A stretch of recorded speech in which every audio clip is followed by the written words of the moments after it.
Première partie sur l'atome, les constituants de l'atome. L'atome est constitué de plusieurs particules, trois particules principalement. Au centre, il y a un noyau comportant des protons et des neutrons. Les protons ont une charge positive, les neutrons sont neutres. Et autour gravitent des électrons. L'ensemble est appelé atome. Première caractéristique de l'atome. La taille du noyau est d'environ 10 puissance moins 15 mètres, c'est-à-dire 1 femtomètre, alors que la taille globale de l'atome en tenant compte du volume occupé par les électrons, c'est 10 puissance moins 10 mètres, donc 1 angstrom. On en déduit donc que l'atome est 100 000 fois plus grand que le noyau qui est au milieu. Donc on a un noyau très petit au milieu et des électrons qui occupent finalement un espace assez grand. Ce qui veut dire que l'atome est principalement constitué de vide.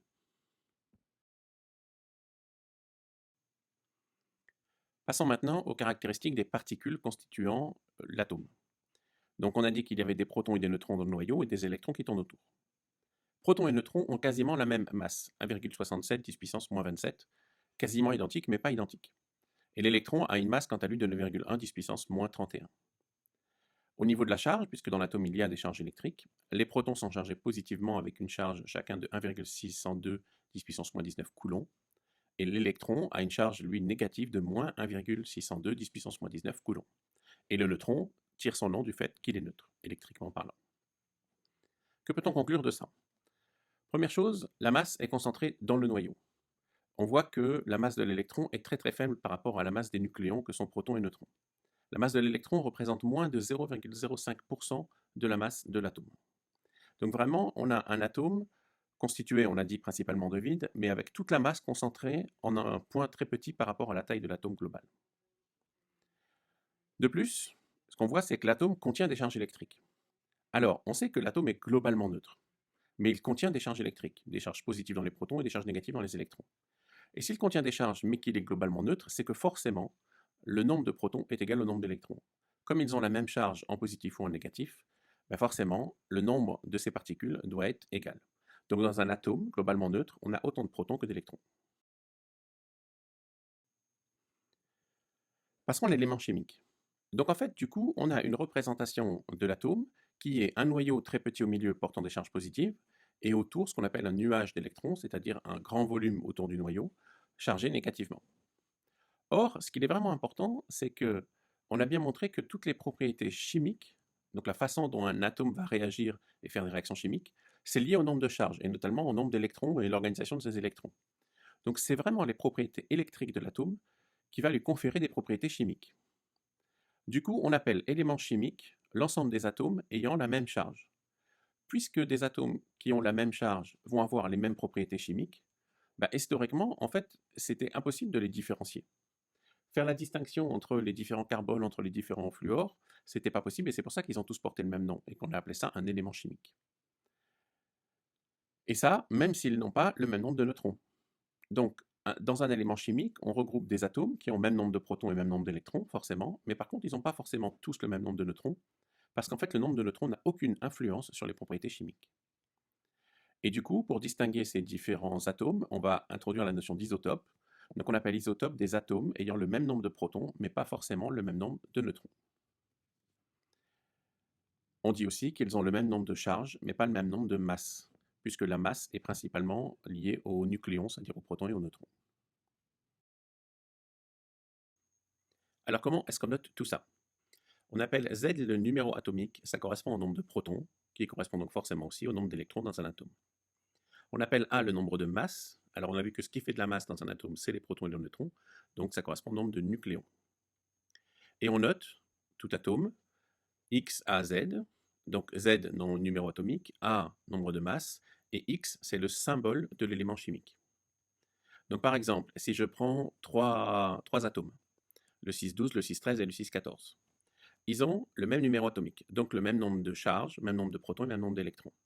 Et donc en fait, ils auront exactement les mêmes propriétés chimiques. Ça veut dire, chimiquement parlant, c'est impossible de faire la différence entre le 6,12, le 6,13 et le 6,14. Donc en fait, on va appeler ça un élément chimique. Cet élément chimique ici, c'est le carbone, et donc ces trois atomes représentent différents isotopes de l'élément carbone. Et on peut donc noter finalement C12, ou C13 et C14, qu'on appelle le carbone 12, le carbone 13 et le carbone 14, parce que le carbone, C, de symbole C, c'est forcément 6 protons. Donc si on a marqué carbone, c'est même plus la peine de marquer le 6, puisque ça correspond à l'élément carbone.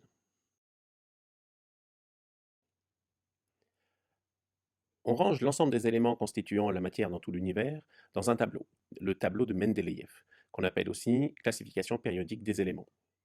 Dans ce tableau, on constate qu'on a 118 éléments, donc en gros un peu plus d'une centaine d'éléments, qui sont à la base de toute la matière connue dans l'univers. Donc on a en premier l'hydrogène, l'hélium, lithium, beryllium. Dans ce tableau, on a rangé les atomes par numéro atomique. Alors attention, le numéro atomique normalement est rangé en bas à gauche, ici il est en haut à gauche, puisqu'on ne met pas le nombre de masse, on met juste le numéro atomique. Donc chaque case représente un élément avec ses différents isotopes. En bas, on marque le nom de l'élément et au-dessus, son symbole. On reviendra un petit peu plus tard dans une autre vidéo sur la masse atomique, mais déjà on peut dire que cette masse atomique tient compte de la proportion de chaque isotope. C'est-à-dire que naturellement, il y a une certaine proportion, par exemple pour le carbone, de carbone 12, de carbone 13, de carbone 14, et donc la proportion de ces différents isotopes intervient dans le calcul de la masse globale de l'élément. Pour finir, un peu de vocabulaire pour bien faire la distinction entre les différents termes utilisés. On appelle nucléide un noyau atomique, donc juste le noyau, qui est donc caractérisé par le nombre de protons et le nombre de neutrons. On appelle un atome, comme on a dit, une entité électriquement neutre, composée d'un électron ou de plusieurs électrons, gravitant autour d'un noyau qui est lui-même constitué de protons et de neutrons. Donc c'est le nucléide plus les électrons. On n'en a pas parlé, mais je le rappelle ici, on appelle ion tout atome ayant perdu ou gagné un ou plusieurs électrons. Donc, si jamais il a gagné ou perdu des électrons, sachant que le nucléide, lui, est resté le même, le noyau est resté le même, donc un ion n'est pas électriquement neutre, et donc le nombre de protons n'est plus égal au nombre d'électrons.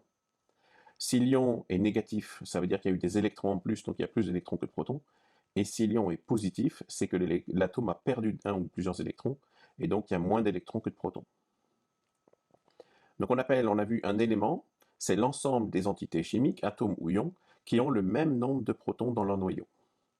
Je donne un exemple ici avec l'hydrogène, qui peut comporter soit un proton et un neutron, soit un proton et deux neutrons. Mais tout ça, chimiquement, c'est pareil, et donc on appelle tous ces atomes hydrogènes, indifféremment les uns des autres. Et pour finir, on appelle donc molécule une particule formée d'atomes reliés entre eux, et qui représente pour un corps pur la plus petite quantité de matière pouvant exister. Si par exemple, je prends de l'eau, je peux séparer l'eau, en prendre des quantités de plus en plus petites, et à un moment, la quantité est tellement petite qu'il ne reste plus qu'une molécule d'eau, et je ne peux pas séparer ça en deux, sinon c'est plus de l'eau. La molécule d'eau, c'est H2O. Si je sépare les oxygènes des hydrogènes, j'obtiens d'un côté de l'hydrogène, d'un côté de l'oxygène, mais c'est plus de l'eau. Et donc c'est pour ça qu'on dit que la molécule est la plus petite quantité d'une matière possible pour un corps pur.